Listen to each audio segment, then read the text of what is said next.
that the rise of American power was kind of positively correlated with the increase of conflict, especially in the countries that are American allies and American friends. Also, even though I consider that East Asia is now relatively peaceful, and Stein Tennyson and me and several others are already talking about East Asian peace. It seems that if we look at the battle deaths statistics, we realize that the big changes, the pacification of East Asia does not really it is not simultaneous with the big changes of world politics. So basically, processes inside East Asia do matter. Now let's see if we look at what East Asian peace seems to be based on. Again, I refer to conflict statistics. Plus, I also refer to what East Asian leaders declare to be the case.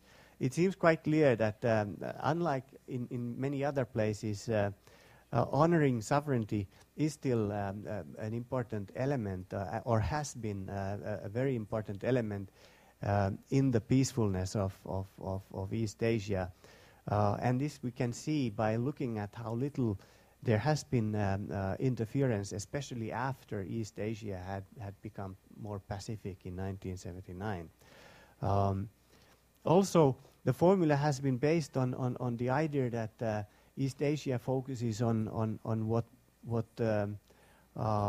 things that unite rather than the divisive issues. Until rather recently, this has also meant, and this is something that we can substantiate by looking at conflict termination data, it has meant that conflicts have not ended with peace agreements, because peace agreements require conflict resolution, and conflict resolution requires that we actually look at the divisive issues, these conflicts. The main common interest that has been the foundation of East Asian peace, it seems to me, has been this very great sensitivity of the rationales of economic development. I call this developmentalism. It is bad business to make war, and this change towards developmentalism seems to correlate with or seems to happen simultaneously as the pacification. Also, the diplomatic code of non-confrontative treatment of disputes is something that is clear. Now, what are the main challenges? I list three. Even though East Asia has been very, very successful in resolving conflicts, it has not managed to resolve. I mean, East Asia has been successful in avoiding political violence, and yet it hasn't resolved conflicts. Now, eventually, it has to resolve its conflicts. It has to create a way to look at the divisive issues without becoming divided. It seems clear, on the basis of empirical evidence, that even though it is clear that democracy has been good for conflict resolution and for peacefulness, there are certain elements in the East Asian strategy of conflict management which become challenged by the trend of democratization. Quiet diplomacy cannot be too quiet when countries are very, very democratic. You cannot play down disputes and divisive issues when the media is free to reveal them. You cannot base politics on personal contacts, because persons change because of democratic changes. So, in a way, democracy, even though it's generally good for conflict resolution, it challenges certain aspects of East Asian peace. and not only democracy but also development. It tends to be, and this is something that has been substantiated with very global opinion polls, that opinions of people change when countries become wealthier. When you have several generations who have never experienced any economic hardship, the so-called survival values lose their importance. Now, in East Asian context, this could mean that that the younger generations are less interested in focusing on development only. And since we realized that developmentalism was part of the recipe of peace here, this poses another challenge. Now let's see if track 2 diplomacy and track bridging diplomacy, such as the Jeju process, can contribute to or somehow address these challenges. It seems that, I mean, there's plenty of evidence suggesting that the track 2 diplomacy can increase the lines of communication and make it easier to avoid conflicts.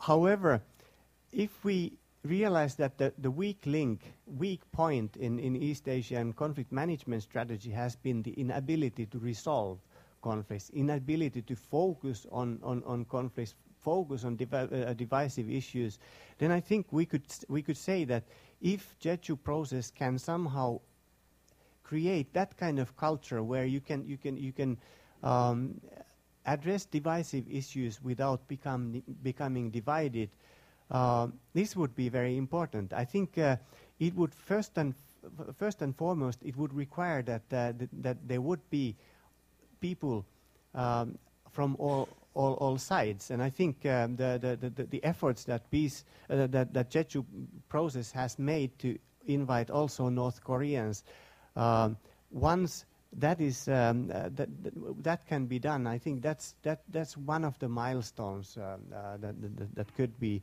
in the development of conflict resolution culture. If Jeju process can help tackle the changes caused by positive developments such as growth and democratization, I think then it can be very important instrument for East Asian peace. And many functions, especially pooling of intellectual resources and helping communication between peace actors, suggest that Jeju process is on the right track. Thank you very much. Thank you, Timo. Before I turn to the audience, please allow me to start with some questions each panelist here. I will start with Ambassador Oh. Today I was confused when I heard the Prime Minister's speech. He was really emphasizing multilateralism, okay? But if you look at the policy by the Blue House, the Lee government has been emphasizing bilateralism, okay, and one country-specific approach. And I barely find any words on multilateralism. Can you explain? I know that you have a vested interest in multilateralism, and also related to one is this. Okay, Peter Hayes raised a very important issue. Okay, now, when President Lee Myung-bak met the President Clinton in June in Washington, they both emphasized the importance of strategic, extended deterrence, okay, that include nuclear umbrella. But that's very bilateral and alliance-based. They can undercut the trend toward multilateral cooperation. What is your take on those two questions? Well, thank you very much, Professor Moon. Well, it seems to me that in our diplomacy or in any other country's diplomacy, bilateralism and multilateralism are not a matter of choice. I think they are complementing each other. We cannot engage in bilateral diplomacy only, neither we can engage in multilateral diplomacy only. And when you said that President Lee Myung-bak's policies are more about bilateralism, I can only agree partly, because yes, the president is putting a lot of emphasis on bilateralism, like our military alliance with the United States, I think, which is necessary. But at the same time, the Blue House is putting out a lot of ideas about how we should support UN activities like peacekeeping operations, or how we should increase our official development assistance, ODA.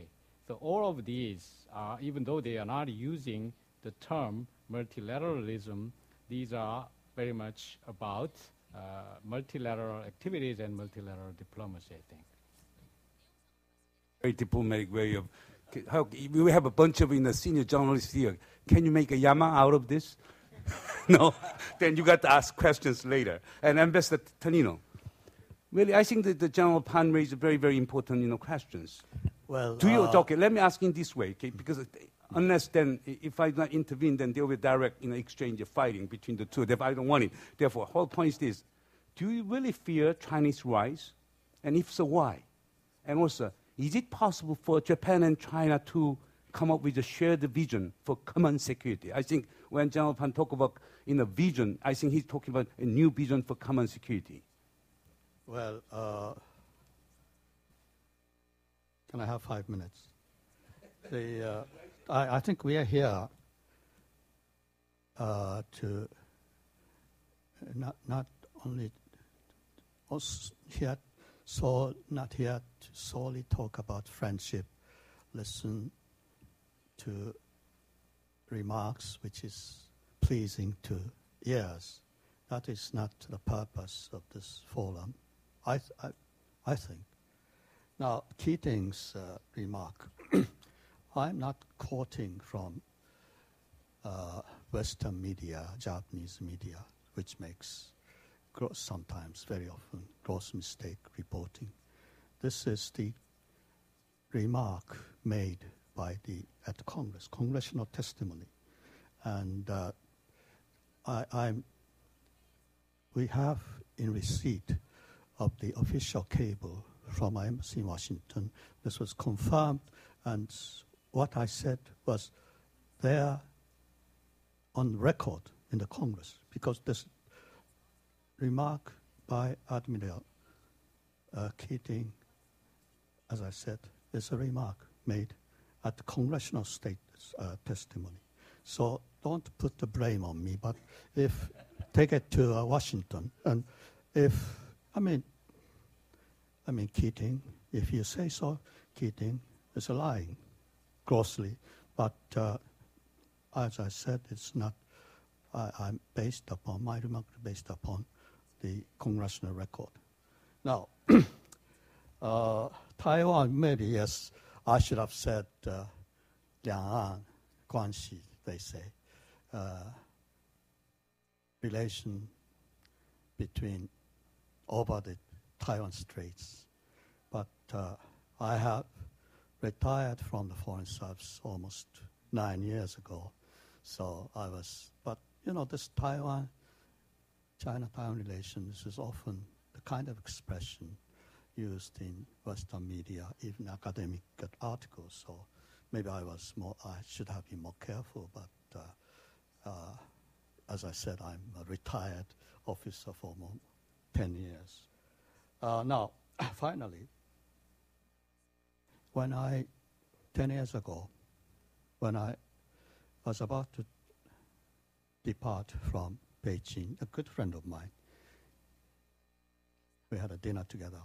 He's a well-known scholar, highly respected. He said, Ambassador, you have 4 T's, alphabetical T's, that you have to bear in mind that Japan has to be very careful about. What are those? He said, first T is textbook, history. What is the second? Territory, he said. What are the third? Third is TMD, theatrical missile defense, deployed in and around Japan to defend against North Korea nuclear, TMD. And finally, textbook, territory, Taiwan. Taiwan. Territory, Taiwan 4. Okay, and I said, well, I can at least think about 2 or 3 from our side. What are those, he said, asked. Transparency, built from Japan, low-level transparency is really what makes us very uneasy about China. What is the second? TRIP. You know, TRIP is international agreement that has to do with the intellectual property rights.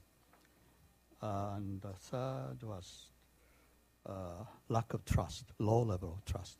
I couldn't think of the fourth, but anyway, that is a passé. When, you know, yesterday, today, there was a lot of C talked about. What are those? Common interest. We should seek common interest.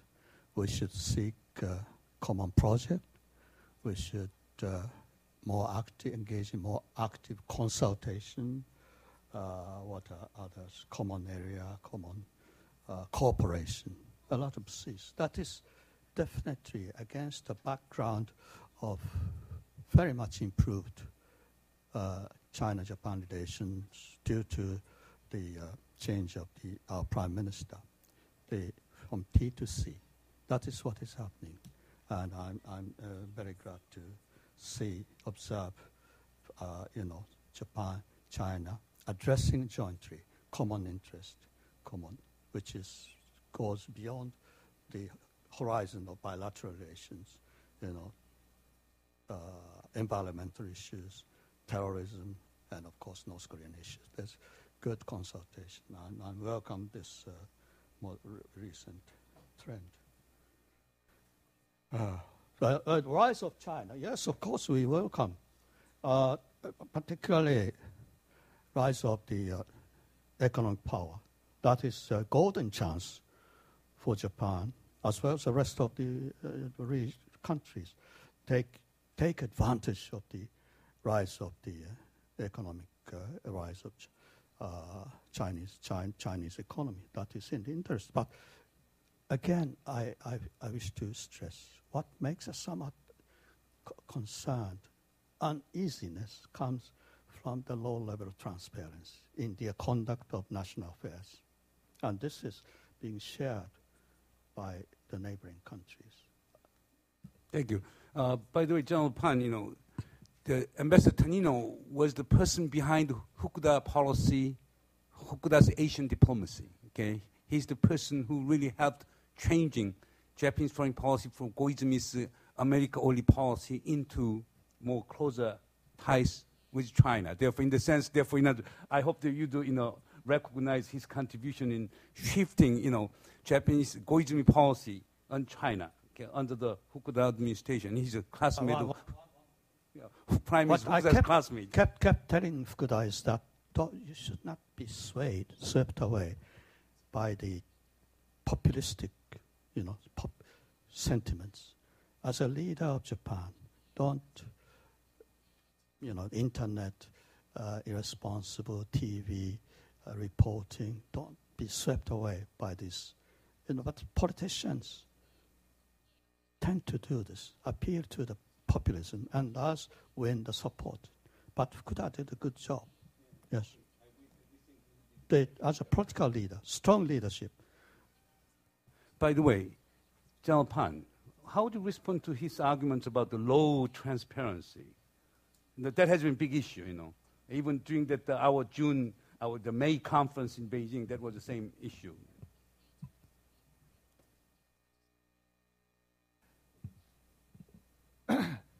Well, I'm a military officer. When we are talking about transparency, each nation has a problem of transparency because no military can afford to be totally transparent. So there must be a kind of a limit. But of course, these kind of limits could be different, could vary with countries being in different situation. When China is dealing with transparency, I think that China is keenly aware that in order to gain a mutual trust, particularly in this region, China has no obligation to be more transparent in its military spending, its military development, as well as in other strategic matters. I think that China has endeavored to try to increase transparency in that respect.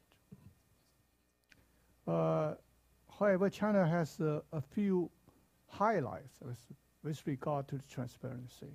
As I understand, I cannot speak for China. I can only speak what I understand China's position with regard to transparency. Now, first of all, China argues that the military transparency needs a practical basis, or military transparency is built on a greater mutual trust, greater practical mutual trust.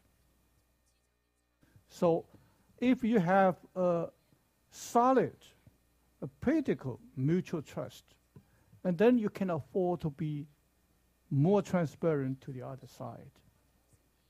And therefore, China encouraged, first of all, the practical transparency, or the transparency of your strategic doctrines, of your strategic intention. And with that aspect, China believed that China is more transparent than the other Western countries like United States or Japan, for that matter.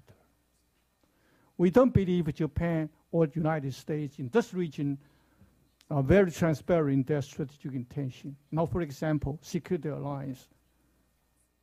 Now, what is the mandate of this Security Alliance, particularly with regard to Taiwan? There's a different kind of saying on the part of Japan. You see, if you look at the record, sometimes they said that the Security Alliance will not get involved in this, or sometimes say, yes, we'll get involved in certain situations, and so on and so forth.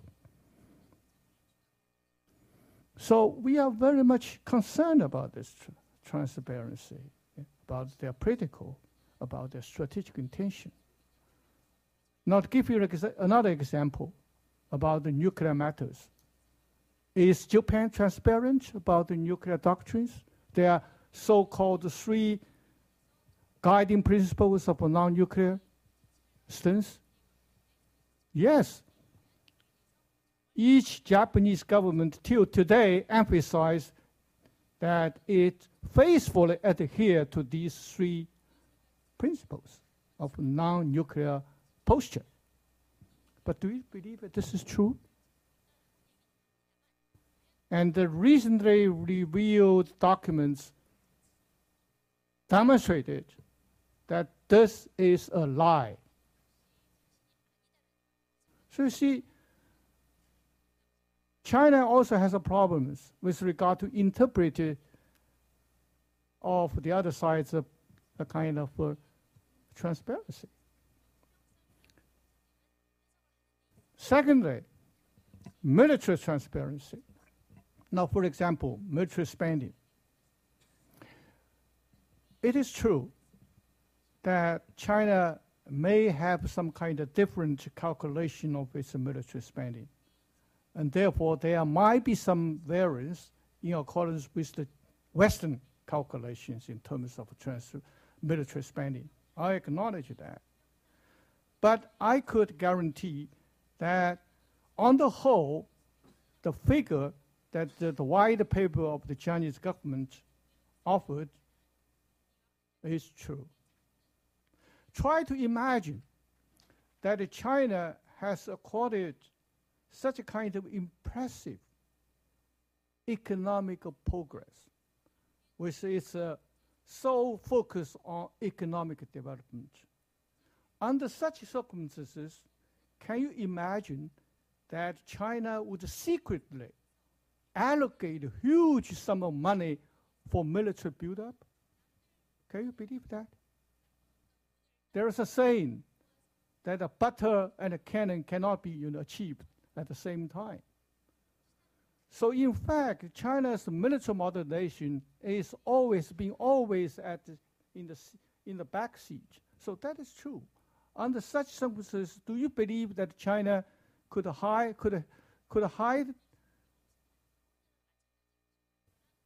you see, those military spendings? So if you try to look at the things in such a kind of a context, and then I think you would believe China's figure rather than the figure you see from some of the Western sources. Let me just ask one, simpler question. Suppose six-party talk goes well, and then we decide to have some permanent multilateral regional security cooperation organization like OSCE. Would the Chinese government agree to set up its secretariat in Jeju Island? Would the what? Would Secretariat in Jeju Island? Would you agree? I think that's a wonderful idea. Wonderful idea. Okay. Now let me tell you, there seems to be a kind of a Korea fatigue in China. We have made efforts after efforts to try to bring all the parties concerned together for the solution. And now the six parties have been deadlocked, and people like our Japanese colleagues, the distinguished colleagues, said that China should do more and more and more, while we think that China's efforts cannot replace the efforts of those parties like North Korea, like the United States, or even like Japan. So if they shun their responsibility, how could you expect that China alone can make the things work? Okay, now then, Peter, let me ask this quick question. Okay, do you agree with General Pan's observation? Don't blame North Korea alone. Okay, Japan, South Korea, U.S. they're equally responsible. And then second question: is six-party talk dead, as North Koreans say? I don't think it's meaningful to attribute, responsibility in terms of fractions, equally or not. Clearly, the North Koreans have dug a very deep hole for themselves, and they're completely responsible for that. Equally clearly, the United States has fallen short of what it could have done, given its enormous capacities. And what I have been truly astounded by since January, since President Obama took power in the White House, is the timid nature of American policy. It would require changing the strategic landscape to solve the North Korea problem. It cannot be done by playing the same game. And yet, the United States appears to be too cautious to do that in this region. And so as a result, in many respects, its incremental, cautious policy based on 8 years of disastrous Bush policy inevitably led to the current stalemate. It's not the reason, I think, that the North Koreans have been conducting provocations. That's a North Korean problem. But I think it was within, and still is, within the grasp of the United States to actually do what General Pan has just suggested, which is directly deal with this issue with Kim Jong-il and come to a rapid resolution. I don't personally believe that it is possible or desirable to have six-party talks that go on for another 3 or 4 years. That's a complete and utter waste of time, because the issue is too urgent, both for North Korea in its economic situation and for the world, given the costs that North Korea is now imposing on itself, on South Korea, on the region, and on the global non-proliferation regime. And so it is very urgent that we address this issue, and so the only solution that I can envision working, if the Obama administration were to really do what is necessary, is very rapid dismantlement and response by the United States. And by that I mean something that would take about 6 months. That would be very rapidly implemented and could result in a very fast and strong momentum that would be unstoppable. Thank you. I haven't finished. Six-party talks, I think that they can be reconvened, but the essence of the issue is between President Obama and Kim Jong-il. And it is not clear at this point that President Obama will respond to Kim Jong-il's initiative in hosting President Clinton to release the journalists who were silly enough to cross the border and create all sorts of instability in the peninsula. The onus at this point is on the White House to respond, and it is not clear that they're willing to respond in a way that will actually lead to the outcome. Everything hangs in the balance, and I pray every day that there will be a breakthrough, but it doesn't really matter if it is in a six-party context or in a direct bilateral negotiation. One thing I do believe about the Obama administration is that they will take very, very seriously consulting with the allies, getting aligned with the allies, and consulting and being aligned with the other partners in that process, most importantly China, but also Russia, because if one thing has become clear in the last 14 or 15 years, the United States actually can't deliver all that is needed to solve this particular problem. So that's kind of a two sides of the mouth answer. Okay. Timo. Oh, yeah. Excuse me, I just want to add one remark, very brief. Now, I think one of the problems for the six-party talks, in my perspective, is there seems to be a very strange security alliance among the conservatives from the United States, from Japan, from South Korea, and North Korea. You see, and therefore, you see, when George W. Bush administration tried to make some deal and got some breakthrough, it always have a kind of opposition from its own conservative parties. And then also, these kind of opposition were echoed by people here in Seoul and Tokyo. And that kind of opposition provides ammunition to if there are conservative forces in North Korea. So there seem to be kind of very peculiar lines there, which just don't want to solution peacefully of the nuclear crisis. Coalition among adversaries. It's adversarial coalition. Just Timo. And then I'll go to the Stein, and we should go to dinner. Okay, sorry. I'm sorry. I've been dictating it. But it ended up in that way. I'm sorry for that one. Timo, now you have witnessed such a kind of tension, distrust, mistrust, lack of transparency, all this wrong or failure to accept each other. Given these kinds of things, in the Helsinki process, would it be possible in North Asian context?